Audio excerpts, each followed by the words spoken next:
د لوی او سپېڅلي لیزر رب په تلپاتې نامه. ګرانو او زړه ته رانږدې مینوالو، یو ځل بیا مو په سلامونو هرکلی کوم.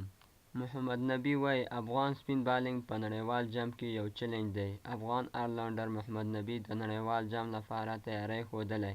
ویلي دي چې افغان اټیکینګ سپین بالنګ به په نړیوال جام کې د هرې لوبډلې لپاره یو ستر چیلنج وي. نبي زیاتوي چې د سپین بالنګ کمبینیشن یې ښه جوړ دی.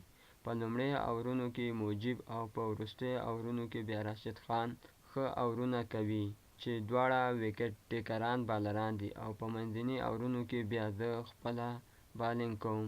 کوشش مې یوازې د ښې اکانومۍ یا اقتصادي توپ اچول. ګرانو او زړه ته رانږدې مینوالو، که مو ویډیو خوښه شوې وي لایک یې کړئ، او که مو لا هم زموږ چینل نه وي سبسکرایب کړی ضرور یې سبسکرایب کړئ، او په خوا کې ورسره د بیل نشان ووهئ ترڅو زموږ د راتلونکو ویډیوګانو په باره کې خبر درکړل شي. والسلام.